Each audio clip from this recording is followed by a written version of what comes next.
बाबा जी की प्यारी सास संगत जी, आज जो मैं आपको बताने जा रही हूँ वो सुन के आपकी आंखों से आंसू रुक नहीं पाएंगे और सबकी आंखों से वो खुशी के आंसू बहेंगे, जिसमें सबको ये एहसास होगा कि शुक्र है बाबा जी, हम बचे हुए हैं ऐसी चीजों से जिन चीजों की वजह से दुनिया में कई लोग गलत रास्तों पर चल पड़े हैं।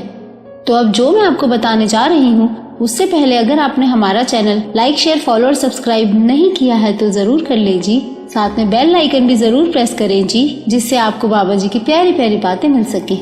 वो कहते हैं ना, कौन कहता है कि परमात्मा नजर नहीं आता, एक वो ही तो नजर आता है जब कुछ नजर नहीं आता।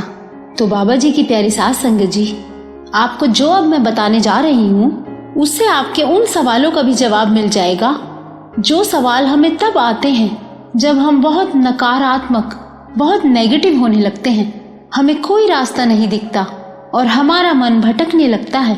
कई बार तो हम इतने नेगेटिव हो जाते हैं कि लोग हमें ऐसी सलाह देने लगते हैं कि हम उस गलत राह को चुनने पर मजबूर होने लगते हैं। पर क्योंकि हम बाबा जी के बहुत ही प्यारे और खास बच्चे हैं, इसीलिए तो बाबा जी हमें पहले मिले। क्या बाबा जी अपने स्पेशल बच्चों को कभी गलत राह पर चलने देंगे?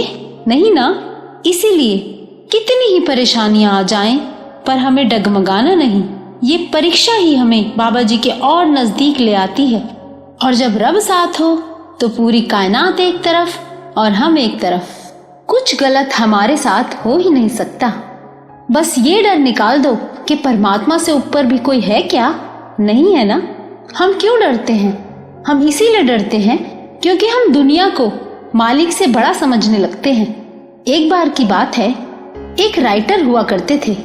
उनका नाम था सैयद प्रितपाल सिंह।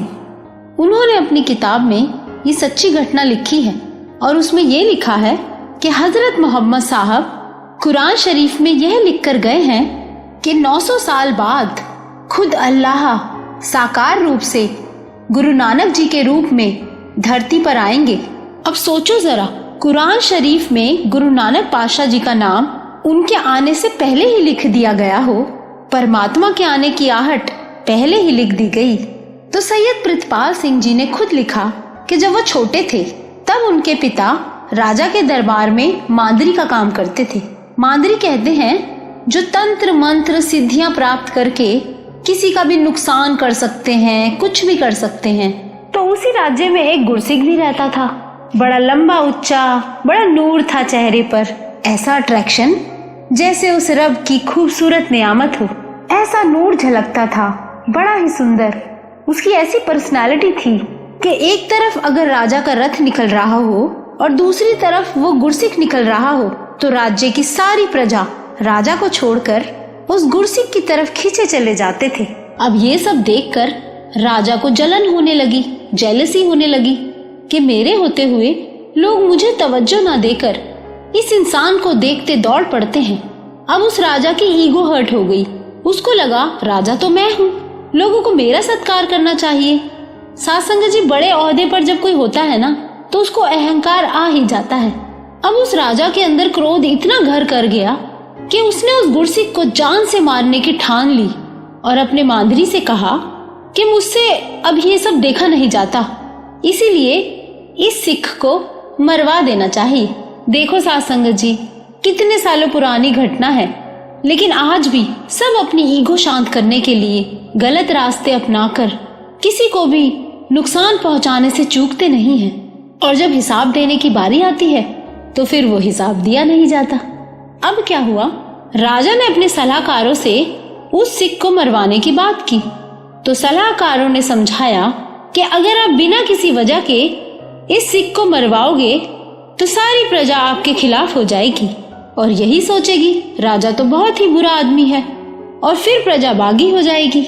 तो फिर वहां के मांदरी, जो कि सैयद प्रितपाल सिंह के पिता थे, उन्होंने राजा से कहा, आप चिंता मत करो, ये काम मुझ पर छोड़ दो, क्योंकि मांदरी का तो काम ही यही होता है, तंत्र मंत्र से किसी का भी बुरा कर सकते हैं। फिर उस मांदरी ने कहा, मैं ये खाने की चीज को तंत्र मंत्र करके आपको दूंगा, फिर आप ये उस गुरसिख को खिला देना, वो जीवित ही नहीं बचेगा।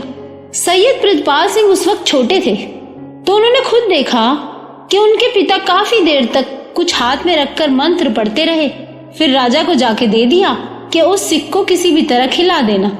तो राजा ने उस गुरसिख को खाने पर इनवाइट किया और साथ बैठकर उसको ये खिला दिया।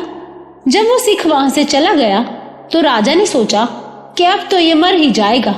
पर कुछ दिन बाद जब राजा की सवारी फिर राज्य से निकली तो राजा ने उसी गुरसिख को जिंदा देखा और हैरान रह गया कि ये कैसे बच गया। तो राजा ने मांद्री को बुलाया कि ये तो मरा ही नहीं, कैसा मंत्र है तेरा, तुझे तो नौकरी से ही निकाल देना चाहिए। अब मांद्री घबरा गया। उसने कहा, ये कैसे हो सकता है, इस बार मैं ऐसी मंत्र शक्ति पढ़ूंगा जो मेरे गुरु ने बताई है। मेरे गुरु ने बताया है कि ये मंत्र तब पढ़ना जब और सारे मंत्र फेल हो जाएं। अब की बार वो जरूर मर जाएगा। अब तो मांद्री पूरा दिन पूरी रात बिना खाए पिए मंत्र पढ़ता रहा, क्योंकि पहले तो नौकरी जाने का सवाल था और अब अगर राजा को गुस्सा आ गया तो वो तो फांसी की सजा सुना देगा। और अब मांद्री ने फिर वही मंत्र की हुई खाने की चीज राजा को दे दी और बोला, ये चीज खाकर अब ये सिख नहीं बचेगा, क्योंकि इस बार मेरे गुरु की दी हुई विद्या का इस्तेमाल किया है मैंने। अब राजा ने फिर उस गुरसिख को खाने पर बुलाया और फिर वही चीज खिला दी। और फिर कुछ दिन बाद राजा ने फिर देखा कि वो गुरसिख फिर जिंदा घूम रहा है। ये कैसे हो सकता है। अब राजा बहुत क्रोधित हुआ।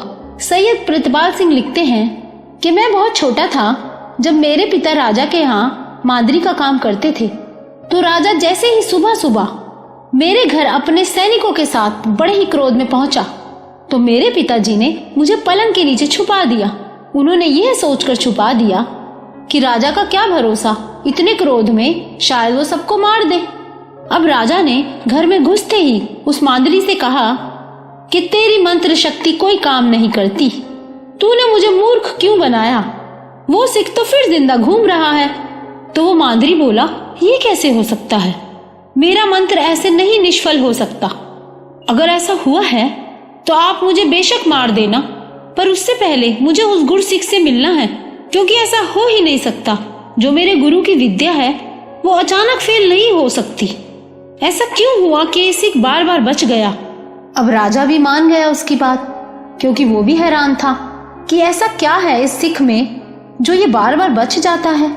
अब राजा ने उस गुरसिख को फिर बुलाया और उसको सारी बात सच बता दी कि कैसे कैसे हम तुझे मारना चाहते थे पर तू बच गया, ऐसा क्यों हुआ। पहले तो वो सिख बहुत हैरान हुआ, पर फिर मुस्कुराया और बोला, मुझे क्या पता मैं कैसे बच जाता हूँ, वो तो मेरा सतगुरु ही जाने। अब यहाँ सैयद प्रितपाल सिंह लिखते हैं कि मैं भी बहुत छोटा था तो वहीं उन्हीं के साथ खड़ा था। ये सच्ची घटना जो सैयद प्रितपाल सिंह लिख रहे हैं, क्योंकि उनके साथ आप बीती थी।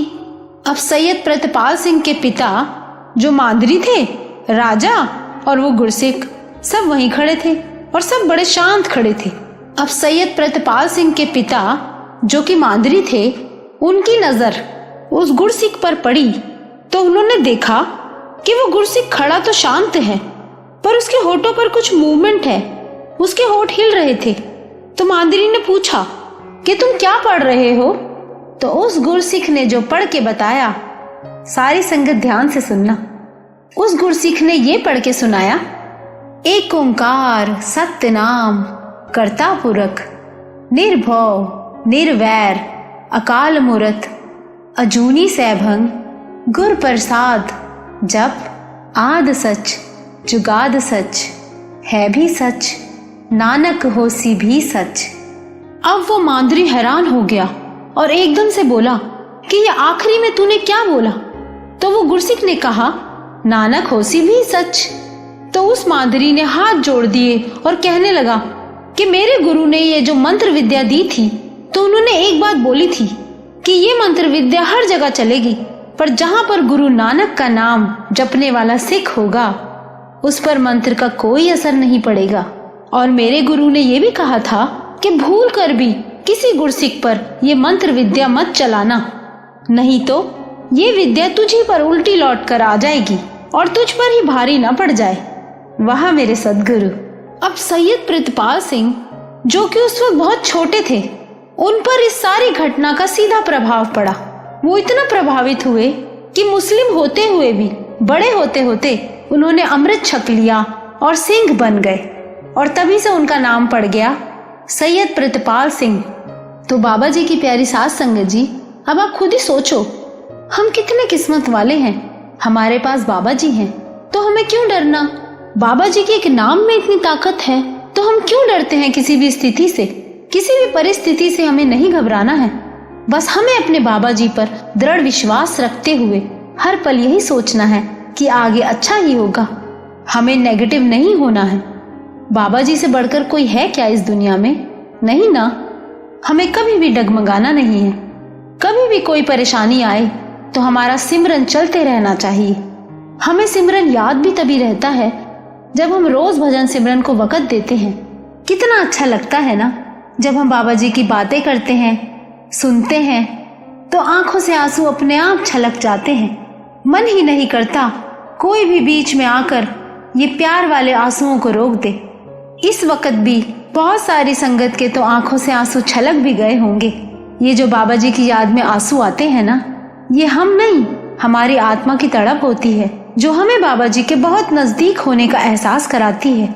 कितना सिक्योर्ड फील करते हैं ना हम खुद को, कितना सुरक्षित महसूस करते हैं हम। चाहे कितना ही मन उदास हो, पर एक पॉजिटिविटी अपने आप आने लगती है। तो बाबा जी की प्यारी साध संगत जी, अगर आपको ये वीडियो अच्छा लगा हो तो लाइक जरूर करना जी, शेयर, फॉलो और सब्सक्राइब भी जरूर करना जी।